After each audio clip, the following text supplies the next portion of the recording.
Al Derecho y al Revés, un programa de radio que aborda diferentes temas con una perspectiva amplia y siempre fomentando el debate respetuoso de posturas diversas.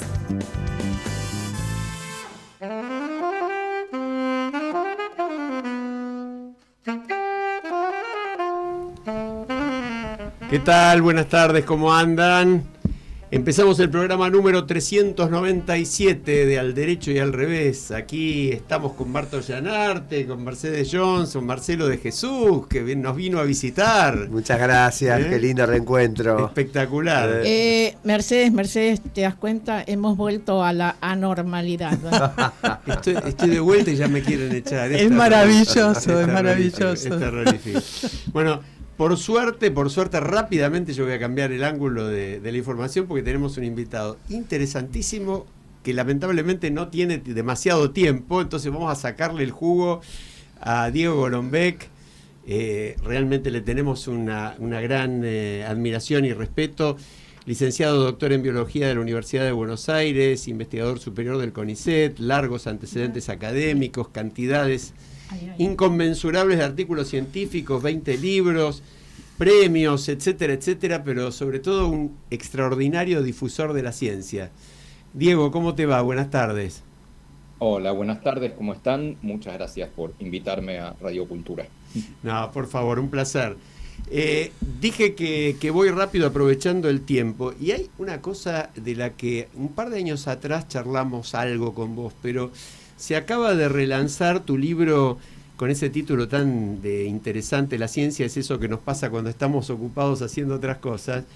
Y vos hablás, y lo has dicho en muchas charlas y qué sé yo, mucho del reloj biológico, de alondras y búhos, y de por qué es importante para cada persona, y te agrego más, y qué es el jet lag social. ¿Por qué no le contás un poco a la audiencia? Porque más allá de lo lindo que es escucharte, es muy práctico y muy interesante y muy actual. Encantado, claro que sí. Todos tenemos un pedacito de cerebro que mide el tiempo y le dice al cuerpo qué hora es. Se llama el reloj biológico. Pero no mide la misma hora en todas las personas. Hay gente que es mucho más mañanera, se levanta muy temprano y a la tardecita ya está pidiendo pista. Por el contrario, hay gente que le cuesta mucho levantarse a la mañana y recién a la tarde está más activa. Eso tiene mucho de cultural, pero también de biológico. ¿Sí? Se lo llama alondras a las personas más matutinas, por un pajarito que canta muy temprano, y búhos a las personas más vespertinas. Y como les decía, es una mezcla de cultura y biología como casi todo lo que somos. El asunto es que uno debiera poder elegir las tareas que realiza en los horarios que son más adecuados para su reloj biológico, porque si no, estamos un poco yendo a contramano de lo que nos dice el reloj interno. Y esto ocurre en determinadas situaciones. Por ejemplo, ocurre en el jet lag. ¿Sí? El jet lag es cuando uno atraviesa usos horarios, vuela hacia el este o hacia el oeste, llegas a destino y para el mundo es una hora, pero para tu reloj biológico es otra, y tardás un rato en adaptarte. Pero te puede pasar sin moverte de tu casa. Si el horario de la sociedad, el horario de tu reloj despertador, de la alarma, que tiene que ver con el horario laboral, el horario escolar, es diferente a tu horario endógeno, también tenés un jet lag, sin haber volado. Se llama jet lag social. La diferencia en lo que tu reloj quisiera y lo que la sociedad impone. Ejemplo típico, adolescentes que tienen que ir a la escuela secundaria, al turno mañana a las 7:20 de la mañana. Están literalmente dormidos, pues su reloj biológico apunta hacia más tarde. Es un clarísimo caso de jet lag social. Perfecto. Yo te cuento algo, creo que también te lo dije cuando estuviste acá en el programa la primera vez, que yo soy muy búho y cuando iba a la escuela secundaria, toda la mañana estaba dormida, entonces, y después estudiaba sola en mi casa y dije, yo soy un buen ejemplo de lo que es ser autodidacta. Sí, lo contaste, Marta, claro que me acuerdo, y no está bien, ¿sí? No está bien que, obligar a los pibes a ir tan temprano cuando sabemos que la enorme mayoría está dormida. Entonces, lo que nosotros proponemos es retrasar un cachito el horario de inicio de las clases, no ir a las 10 de la mañana, pero que no empiecen antes de las 8, idealmente 8:30. Eso se puede hacer ordenadamente, no molestás al transporte, ni al trabajo de los padres, ni a un eventual turno tarde o turno noche que hubiera, pues lo podés acomodar bien. Las Así que familias está pueden compartir el desayuno, etcétera, etcétera. claro. No vas de noche a la escuela. Claro, O sea, claro. y vos a la Diego, mañana- vos también seguiste explorando este tema con los pueblos COM y que me interesaría que comentaras con la audiencia qué descubriste y qué pasa con estos adolescentes, estos otros tipos de adolescentes.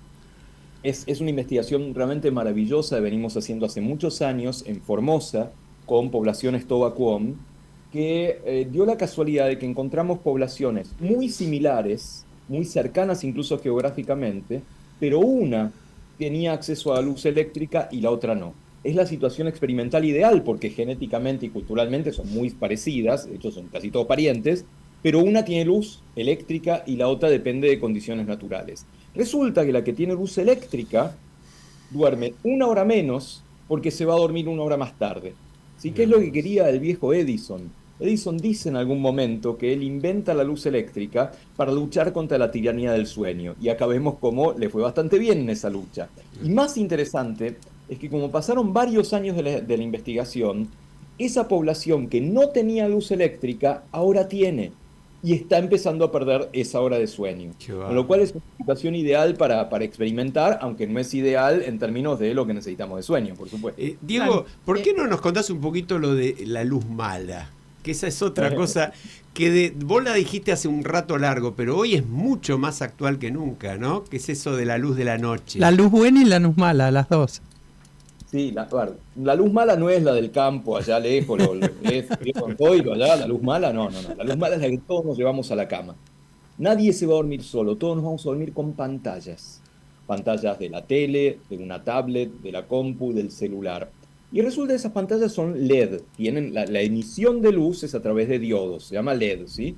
Y la luz LED no es inocente, no es que es una luz cualquiera, es una luz verde azulada que por casualidad es la que más estimula nuestro reloj biológico. Es la que más le dice al reloj biológico es de día, seguí de largo. ¿Y qué hacemos? Seguimos de largo, pero al día siguiente hay que levantarse. Con lo cual esa luz ayuda a que comprimamos mucho las horas de sueño. Además tiene efectos metabólicos. Entre otras cosas, engorda. Así que ya saben, no es el asado, no son los ravioles. La son luz las mala.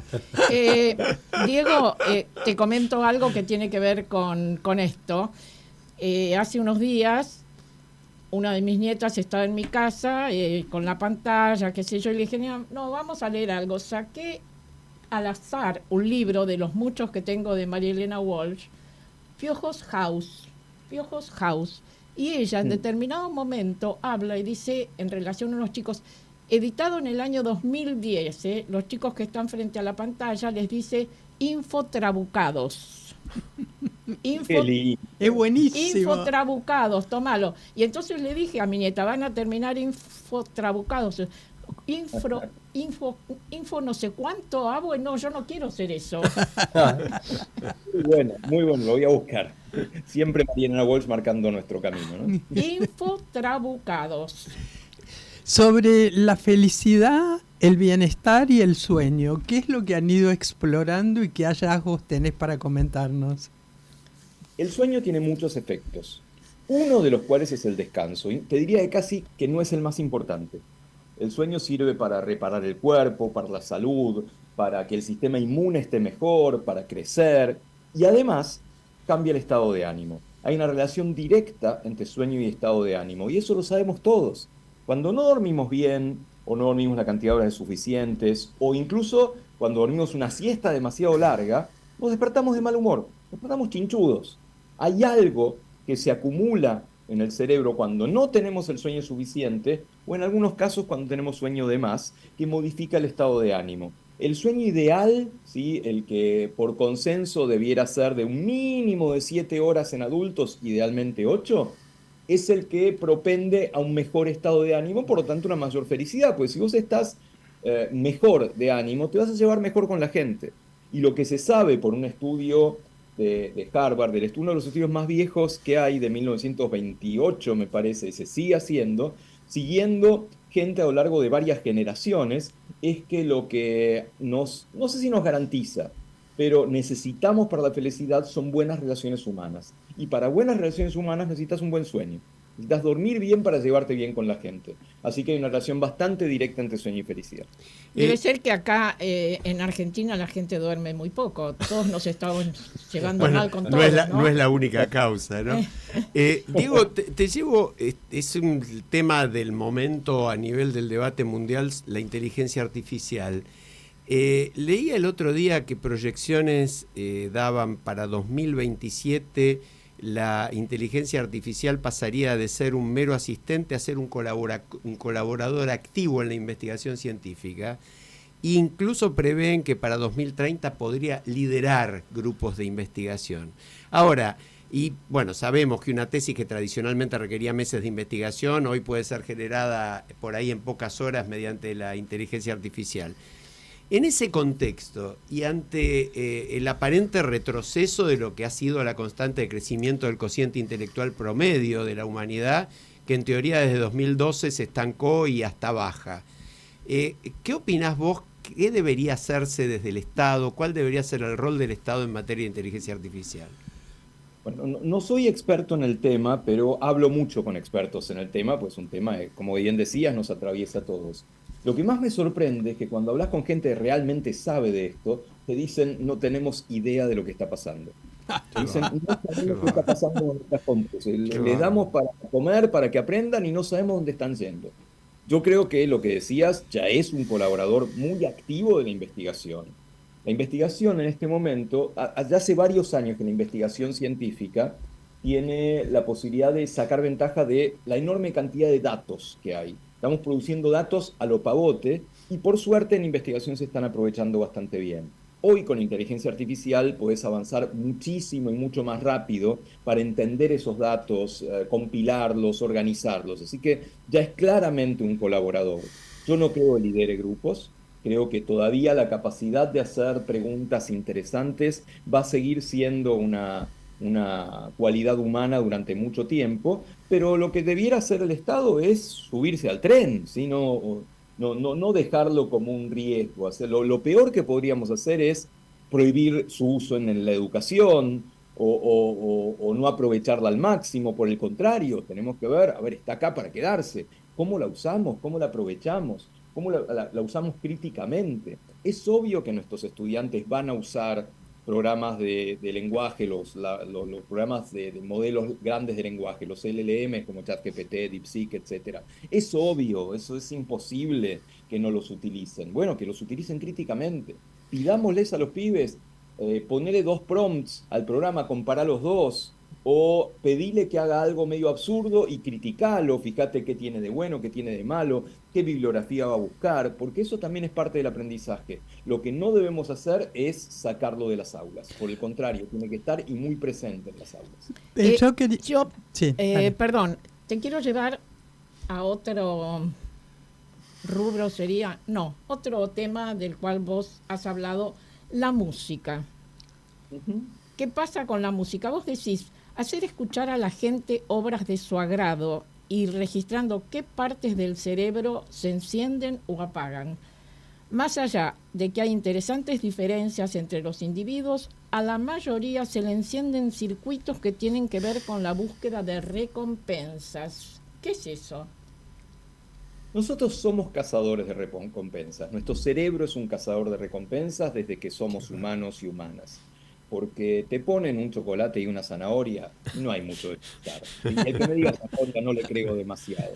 El asunto es que hay recompensas que son obvias, ¿sí? La alimentación, el comportamiento sexual, hay recompensas que son las primeras que a uno se le ocurren. Lo que pasa es que también culturalmente tenemos recompensas. Uno se puede recompensar mucho por un hecho cultural, particularmente la música. Y es cultural porque esa recompensa va variando en el tiempo, ¿sí?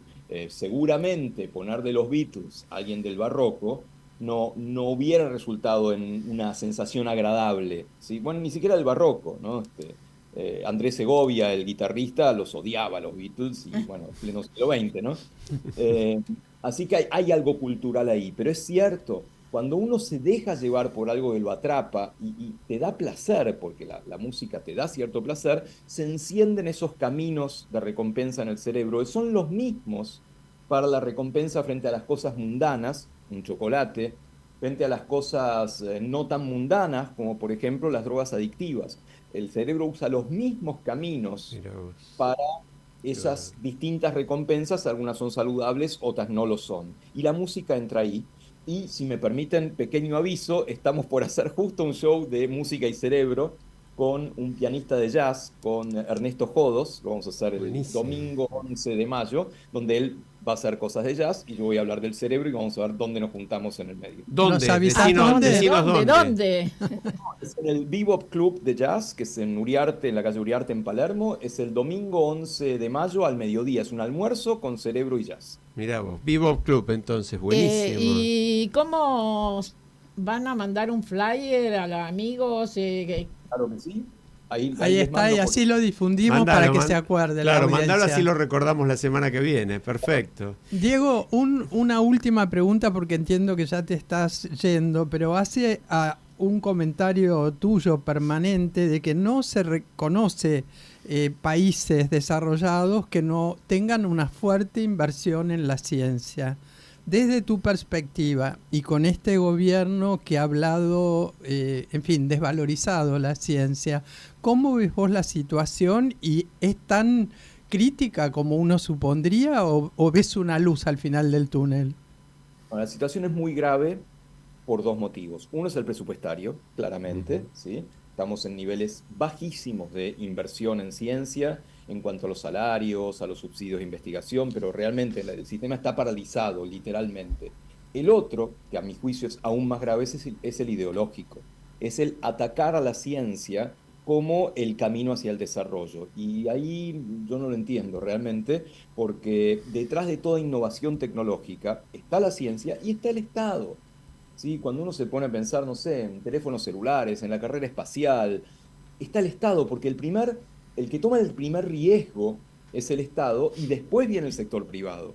No funciona al revés. No es que el sector privado toma ese riesgo por algo que te va a dar un rédito de acá a 10 años y después vemos qué pasa. ¿No? En todo el mundo es de esta manera. Así nació Internet. No entenderlo es ir en contra de los datos. Y eso es lo que a mí me preocupa todavía más que lo presupuestario. Sí, y eso lamentablemente, te agrego, está ocurriendo a nivel global, ¿no? Porque sí. Está pasando en la principal potencia. Uno lo ve a Trump peleando con Harvard y dice, nunca pensé que esto podía pasar, ¿no? Son palabras prohibidas. Yo tengo muchos colegas en Estados Unidos, no pueden hablar de cambio climático, no pueden hablar de investigaciones de género, cosas que son muy absurdas. Pero bueno, en algún momento, hace muchos años, Bertolt Brecht decía: es el momento de volver a explicar lo obvio. Y ahí tenemos que estar explicando. Acá, por ejemplo, hoy lo tenemos, está calladito porque va a hablar después, Marcelo de Jesús, nuestro columnista desde Washington, y él nos cuenta las cosas que están pasando allá, y algo de esto hablábamos hace un ratito, ¿no? Sí. Bueno. Pero la verdad que bárbaro los conceptos, sobre todo porque los explicás claramente, al alcance de cualquiera. Y eso es lo valioso de la ciencia, ¿no? Acercar. Julián Marías decía que la claridad es la cortesía del filósofo. Entonces, la verdad que me quedo encantado con los conceptos que expresaste.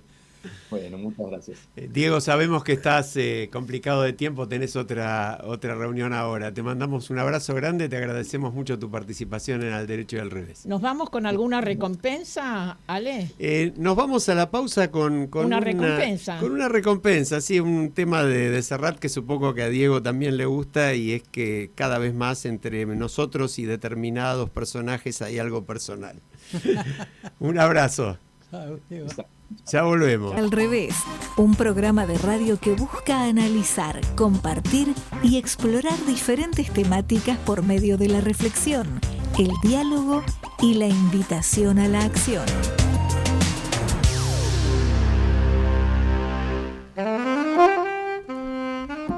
Bueno, estamos de vuelta. Realmente la frescura que transmite Diego Golombek, y en paralelo estas preguntas del final que hubiéramos querido profundizar, yo creo que es un momento verdaderamente de enorme preocupación en el mundo, ¿no? Lo hemos charlado en el programa. Por ejemplo, yo tengo conocimiento directo, Marcelo tiene datos muy directos también. en el principal instituto de investigación de salud en Estados Unidos. Es una cosa de una brutalidad, porque además de repente echan al 20% de los directores de departamento. Y después se dan cuenta que fue un error. Y no saben cómo Marcelo, reincorporarlos. Es una cosa espantosa. Te queremos aprovechar que te tenemos acá. Contanos en relación a esto, qué es lo que vos estás viendo en Estados Unidos en este momento, como si estuvieras mandándonos la columna. La columna, lo que uno puede llegar a la conclusión es que el gobierno tiene la decisión de achicar el Estado. Bueno, es una decisión política, se puede agrandar, se puede achicar, este gobierno lo quiere achicar. Estamos hablando de Estados Unidos. Sí, de Estados Unidos, pero lo que uno percibe es que no hay un plan. Entonces uno puede tener un objetivo, pero el plan no está bien implementado. Por ejemplo, además de lo que mencionaba Alejandro, el CDC, de los Centros de Disease Control, está el tema de haber despedido a 4.000 personas vinculadas al plan nuclear de Estados Unidos. Y al día siguiente tuvieron que volver a recontratarlos y un mes más tarde despidieron a algunos más. Entonces, este es un grave problema.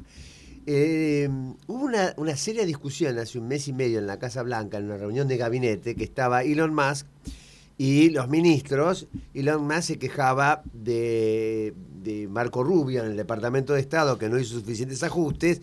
Marco Rubio se le volvió muy duro, pero el que más duro estuvo fue el secretario de Transportes, que dijo, no podemos seguir bajando gente, para usar una terminología un poco casera, reduciendo el personal, cuando acá se estrellan aviones todas las semanas. Claro. Entonces, ¿de dónde viene el problema? Por un programa que se llama de diversidad, inclusión y equidad, por el cual se contrataban a minorías, personas discapacitadas, etcétera. Entonces, el gobierno dice que con esa excusa entraron gente inepta.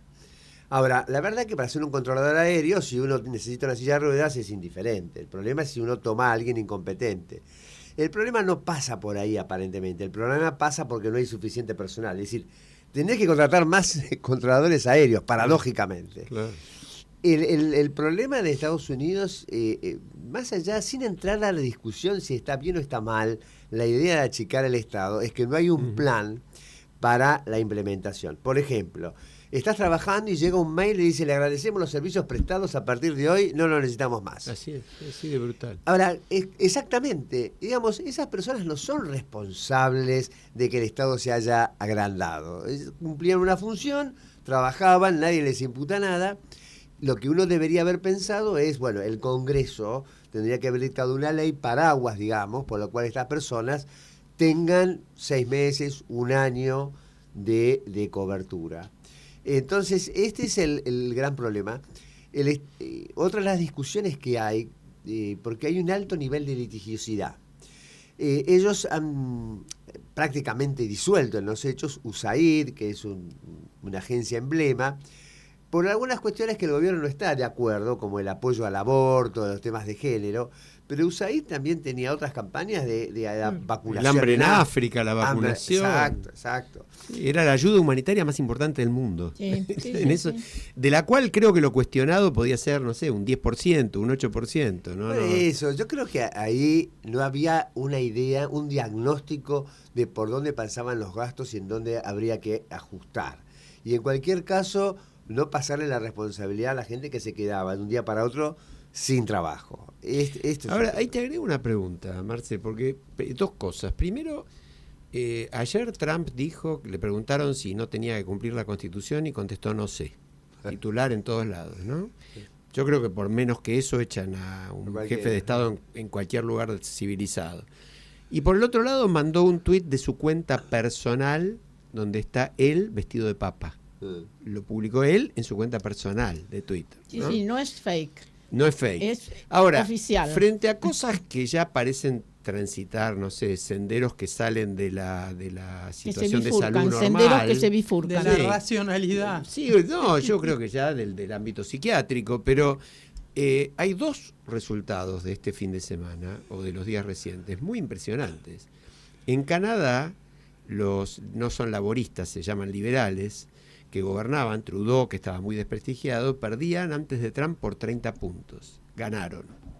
En Australia, los laboristas perdían por más de 20 puntos, ganaron. Los dos claramente por efecto de Trump. ¿Pasa algo en ese sentido en Estados Unidos ahora? Es difícil decirlo porque hay encuestas que marcan que hay disatisfacción en el gobierno, ¿no es cierto? Lo que pasa es que no sé en cuánto se puede traducir ese nivel de disatisfacción, porque lo vamos a ver en las elecciones de medio término. Claro. Lo que hubo hasta acá es una elección en Milwaukee, en Minnesota, si no me equivoco, perdón, donde estaba en disputa un cargo en la Corte Suprema del Estado y los demócratas le ganaron a los republicanos.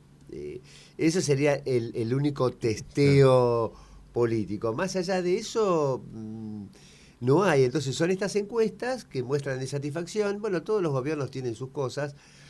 Yo no sé si me subiría a la ola de decir está complicado el gobierno.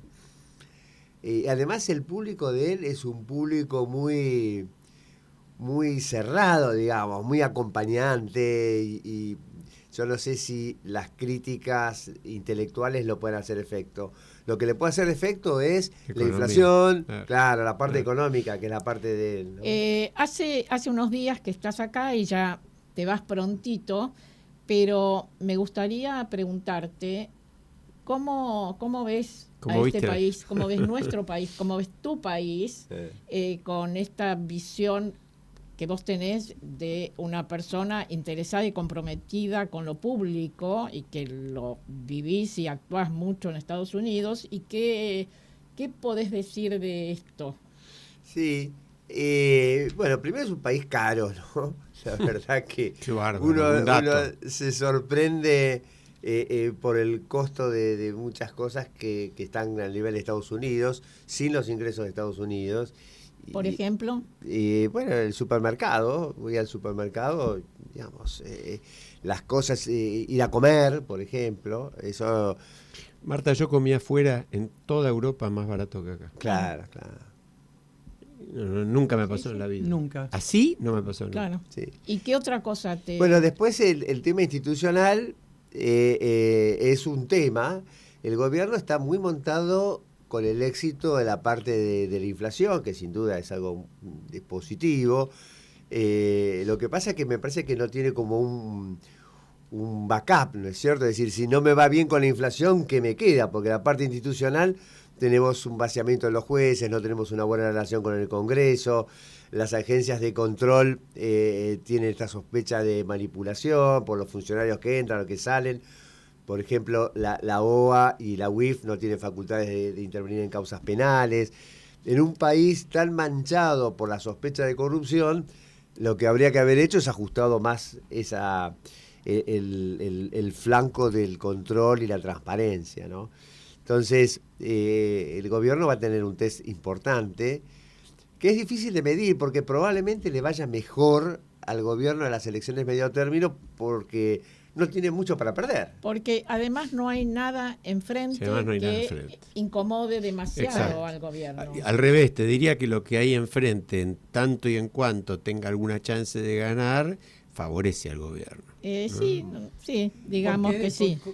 Porque para mí, cuando te salen personajes como los muchachos de la CGT a hacerte un paro, le están sumando puntos. Sí. Y cuando la que sigue apareciendo y parece que va a ir como candidata es Cristina Fernández de Kirchner, y bueno, su favor. Obviamente le están haciendo el gran favor.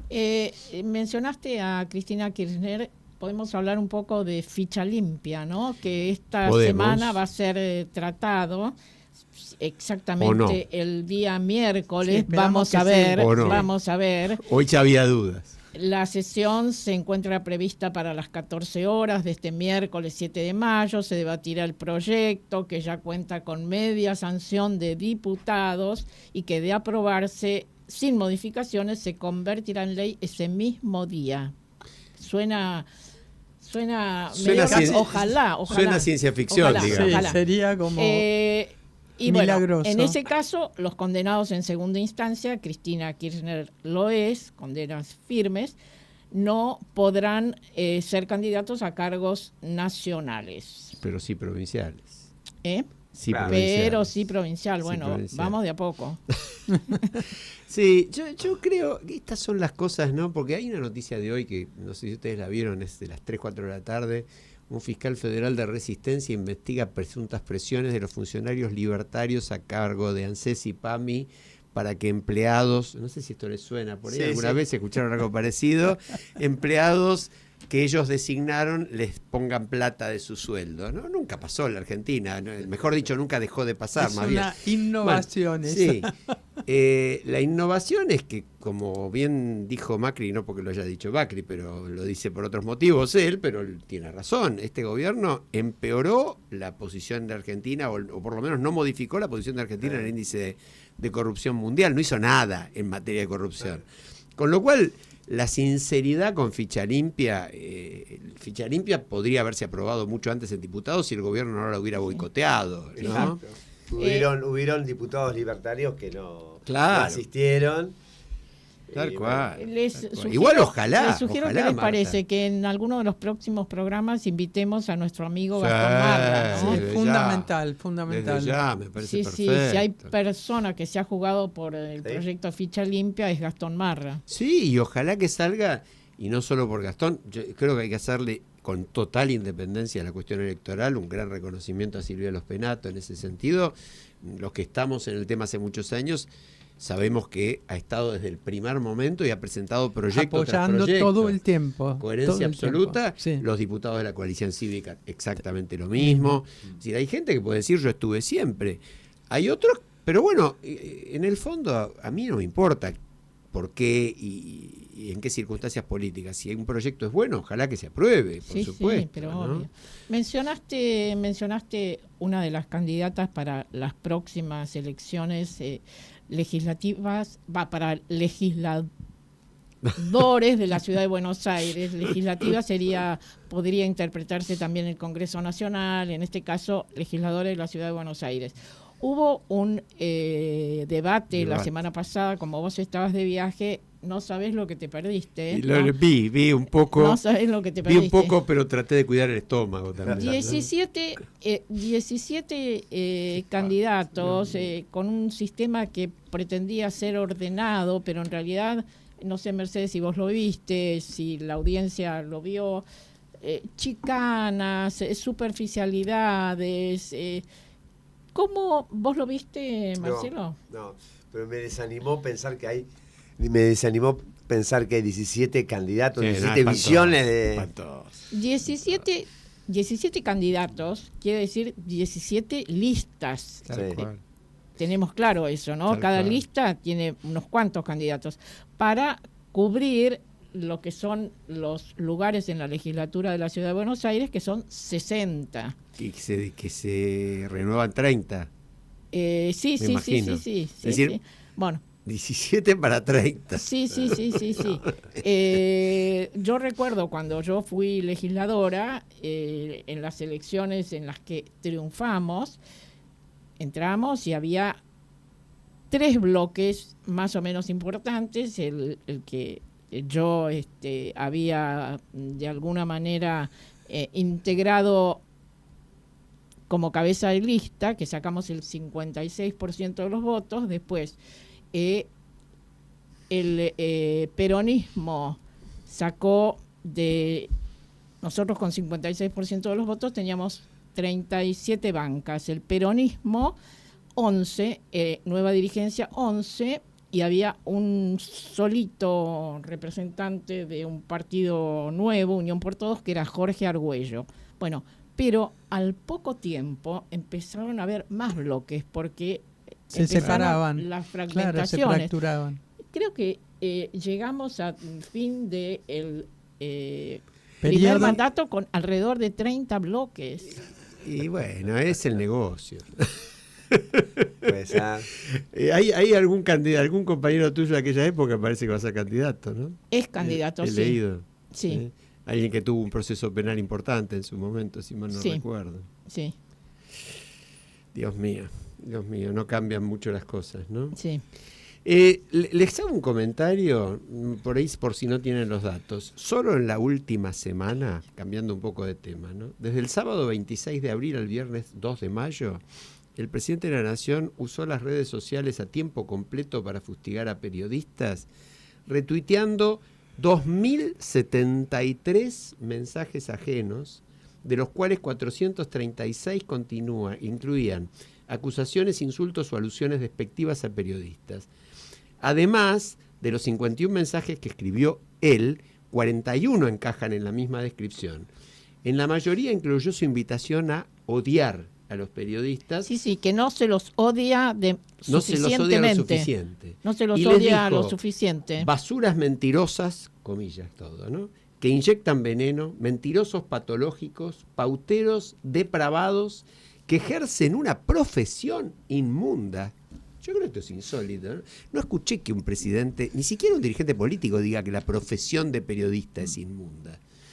Un ejército de mitómenos y déficit de inteligencia severo. Pero yo quiero hacer una... Mirá la cara de Alejandro, como que no puede creer, no puedo creer, ¿no? Espera. La riqueza de epítetos. Sí, no, y no sigas mencionando porque tienen un nivel de obscenidad algunos que son lamentables. Lo que yo creo que es importante señalar en este caso, que los periodistas sí están reaccionando ante esta incitación al odio, etcétera. Pero ¿me pueden decir ustedes qué políticos están reaccionando? Excelente pregunta. Contra esto, ¿qué políticos? ¿Cuáles de los 17 candidatos, por ejemplo? ¿Qué cabezas de lista? Bueno, posiblemente sí, la coalición cívica siempre y alguno más, pero... Sí, pero no es un tema no que tiene aparezca. Cobertura en los medios, en todo claro. caso. No, además, perfecto, como lo que dice Marta. A ver, hay un candidato que va primero en las encuestas, en todas las encuestas en Capital, ¿no? Santoro. Sí. ¿No? Yo no lo escuché a Santoro hablar del tema tampoco. No. Supuestamente es la oposición más dura. Yo tampoco lo escuché. Sí, eso me parece una estrategia de marketing, porque tratan de desprestigiar a un sector institucional que tiene una voz, que puede tener una voz crítica. Además, Milei creció, yo lo veía de Estados Unidos, estaba abonado a los programas de televisión de cable. Entonces, no sé cuál es la queja, ¿no?, que él puede tener, porque él tuvo una gran suerte en esa virtual campaña que hacía por los medios. Pues es que a mí me parece que todavía es más grave, porque cuando el presidente de la Nación, porque la institución es muy importante, le ejerza quien le ejerza, ¿no? Bastardea de tal manera la cosa, y además la palabra de un presidente es una amenaza. La actitud de Santiago Caputo con el fotógrafo el otro día que le sacó la foto es una amenaza. Seguro. Yo no soy penalista, pero me gustaría opiniones. Sí, bueno, algo similar ya hizo en la inauguración de las sesiones legislativas, ¿no? Con Facundo Manes. No sé en qué quedó ese tema, hubo una denuncia, no pasó etcétera. Nada. No pero pasó nada. los videos eran terrible. realmente no lo podés creer. Sí. muy claros Terrible. en relación a la actitud de Santiago Caputo. Y acá esto, en el debate que estaba allí y no sé qué hacía como asesor, no sé qué hacía, asesor de Adorni quizá, que estaba en el debate y se generó esta situación con un fotógrafo y bueno, no hay suficiente reacción al respecto. No hay suficiente reacción, y hay un fenómeno, Marta, que vos lo marcaste muy bien con los 17 candidatos, pero que tiene una serie de complicaciones más en las internas de los partidos. Uno lee los diarios y realmente le cuesta creer. Hay interna en La Libertad Avanza, no de La Libertad Avanza con el PRO, eso es aparte. Hoy parecería que el principal enemigo de Milei es Macri. Bueno, esa es una parte. Ahora hay una interna feroz en La Libertad Avanza entre el carinismo Sí. y el santiaguismo. Tal cual. Entonces, Lo tengo acá, una nota de Jorge Liotti que dice Karina y pareja con otra del universo de Caputo y el Gordo Dan, y conforman así los carinistas versus santiaguistas. No Y sabías, ese es el triángulo de hierro, ¿no? No sabías eso, Marcelo, vos, ¿no? Pero lo que pasa es que para mí el hierro ese... Para Estados Unidos no están entregando eso. O era fake, por ahí era el fake el hierro. ¿no? Puede Entonces, ser. o por ahí venía doblado, qué sé yo. No, pero es tremendo, hay peleas. Había por una designación en Junín ahora, leí si se habían matado.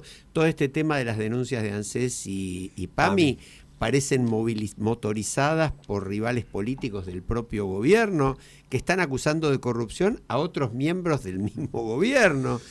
Y en paralelo tenemos la cuestión en la provincia de Buenos Aires, ¿no? Con Axel Kicillof frente a Cristina Kirchner y esa pelea que parece hasta hoy que va a haber 2 listas del peronismo. Ajá, puede ser, sí. Bueno, sería un tema serio para la primera vez. Yo estuve la otra semana, no la que pasó, la anterior, en el Banco Mundial, y me sorprendió una declaración que atribuían a Georgieva diciendo que votara por el gobierno.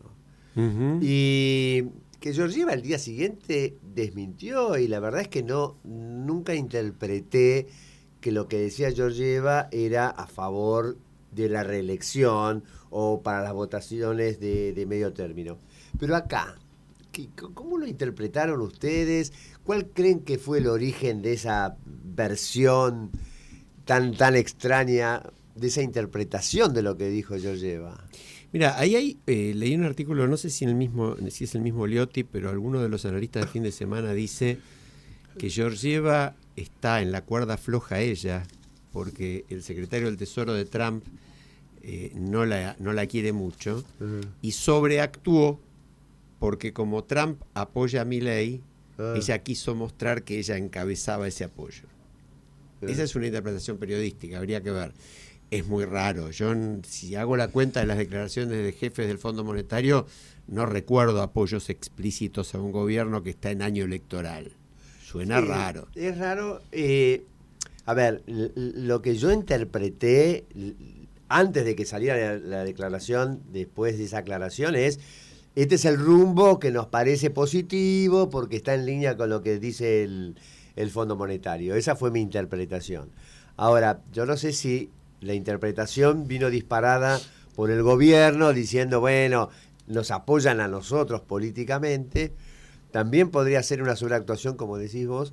Georgieva tuvo un problema, estuvo a punto de irse, porque cuando estaba en el Banco Mundial, en el índice de Doing Business, China había salido favorecida y un par de países también, y se pensó que Georgieva podía haber manipulado o incidido en ese índice, que se descontinuó después.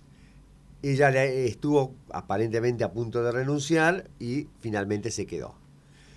Y entonces, bueno, ahora puede ser que haya querido sobreactuar. La verdad que la declaración no me pareció a favor políticamente del gobierno, sino del rumbo económico, pero bueno. A mí hay un temita más, no sé si ustedes lo vieron, que por ahí vale la pena mencionar. El gobierno está anunciando algunas medidas económicas teóricamente vinculadas con facilitar la incorporación de dólares que están en el cajón, en las cajas de seguridad o afuera a la economía. La idea en sí me parece buenísima. Realmente, si alguien debería levantar al país son los argentinos con los 200 o 200.000 o 300.000 millones de dólares que tienen en el exterior o afuera. Claro. Ahora, se está hablando de una apertura indiscriminada para que cada uno venga y se compre lo que quiera, casas, autos. Ahora, yo me pregunto, ¿y el lavado? Porque una cosa es si habilitamos cantidades chicas, el ahorro, el colchoncito, esa cosa, pero si se habilitan cosas de envergadura, ¿no es una invitación al narcotráfico, por ejemplo? Porque esto ha pasado en otros lugares del mundo. Ecuador es un ejemplo terrible. Terrible. ¿No? Sí. No era Ecuador así antes de dolarizar. Sí. Es después. Y no lo escuché el comentario y no escuché que nadie dijera eso. Pero ¿sabes lo que pasa? Yo creo que no hay interés, salvo algún economista que pueda hacer un comentario sobre esto, una reflexión inteligente.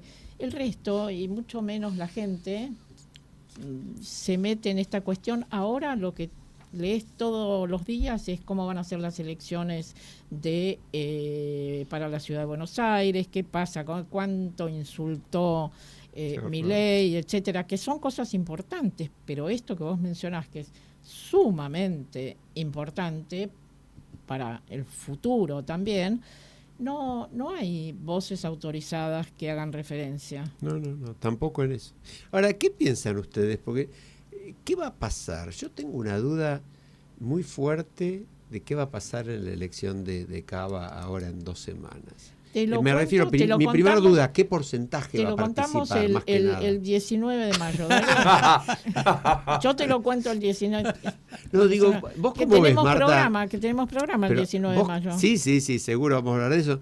Pero más allá del resultado, ¿vos qué participación estimás, por ejemplo? Porque vos sabés que tengo fundado temor de que sea muy baja. Si miramos un poco lo que pasó en Santa Fe, que el 55% llamativo, de la gente solo fue a votar. 55%. En una provincia donde no votaba menos del 70% en general. Vamos a ver qué pasa ahora, ¿no? Vamos a ver qué pasa ahora. Esto es un test muy, muy importante. Vos, Marcelo, hablabas de tu vida al supermercado, pero ¿qué es lo que percibís como humor social? Porque está directamente relacionado, ¿no? La gente tiene tal nivel de enojo y desconcierto con todo lo que está sucediendo, que bueno, una respuesta es la no participación, pero vos ¿cómo percibís esto? En las conversaciones, me imagino que has tenido contactos con familia y que has podido conversar tranquilo en los asados, no sé. Sí, yo no veo el optimismo y la alegría de decir estamos encaminados. Es posible que estemos, pero hablando de humor, que es lo que vos me decís del diagnóstico, no veo enfervorizado ánimo de la gente con la cual yo he contactado. Estamos ahí. Me entristece de alguna manera, ¿no? Porque uno pensaría que con inflación en descenso, que el país se puede normalizar, estos buenos datos que vienen de los préstamos increíblemente otorgados, además, del Fondo Monetario para Argentina. Me alegro como argentino, ¿no? Allá tengo un montón de críticas de gente que me dice, ¿no? ¿Cómo haces que en tu país reciban tanto dinero? Pero bueno, en lo personal me alegra mucho, pero esperemos que lo podamos devolver. Pero vuelvo acá. No sé, esperaba un poco más de energía positiva. Ahora, vos sabés que yo ahí me quedo dudando, ¿no? Yo no sé si estoy contento por los préstamos. Porque el problema de los préstamos es para qué los usás.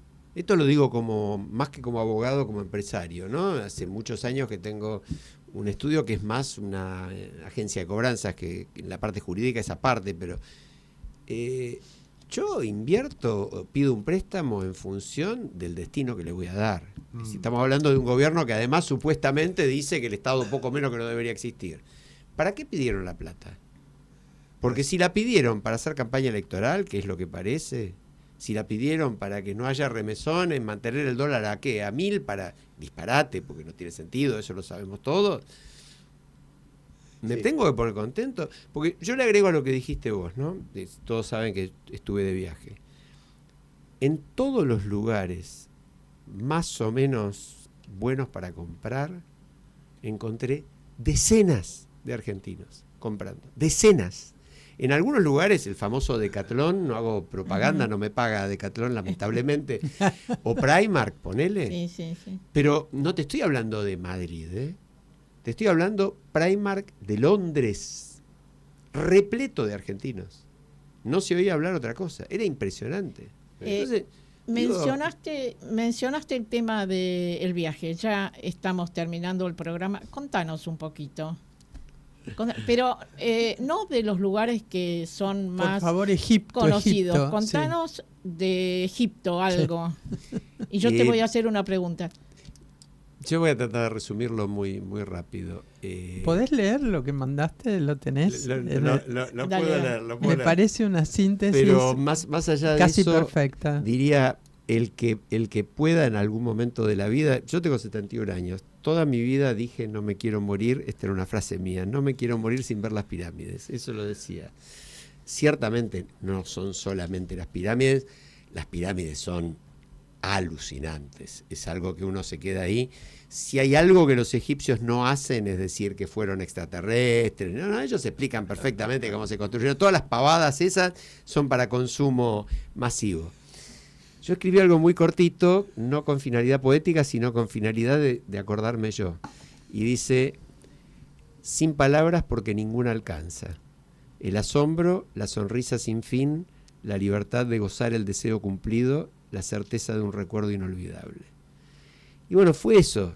Ahora, eso en un contexto, ojo, porque somos personas vinculadas con lo social y lo público, en un contexto de 115 millones de habitantes, en un contexto de una capital de 26 millones de habitantes, como el Cairo, donde la gente cruza en el medio de las autopistas como puede, donde los chistes son sobre cómo cruzar la calle. Vos sos un conocedor de Borges. Te pregunto si leíste el libro de Arena, y en el libro de Arena hay un cuento, Desierto se llama. Leo un parrafito, a ver si vos te inspiraste e hiciste algo parecido. A unos 300 o 400 metros de la pirámide me incliné. Tomé un puñado de arena, lo dejé caer silenciosamente un poco más lejos y dije en voz baja, estoy modificando el Sahara. El hecho era mínimo, pero las no ingeniosas palabras eran exactas y pensé que había sido necesaria toda mi vida para que yo pudiera decirlas. La memoria de aquel momento es una de las más significativas de mi estadía en Egipto. Hermoso, hermoso. ¿No levantaste un puñado de arena y no modificaste el Sahara? No levanté, pero dije, tendría que guardar las zapatillas tal como están. Y la verdad que no tenía ningún deseo de lavar la ropa con la que había estado. Quería ¿No trajiste conservarla. un puñadito de arena del Sahara? No, pero es muy impresionante. De todas maneras, lo que uno sabe sobre Egipto lo ve desde arriba de una manera impresionante. Egipto es el Nilo, es decir, la vida es el Nilo.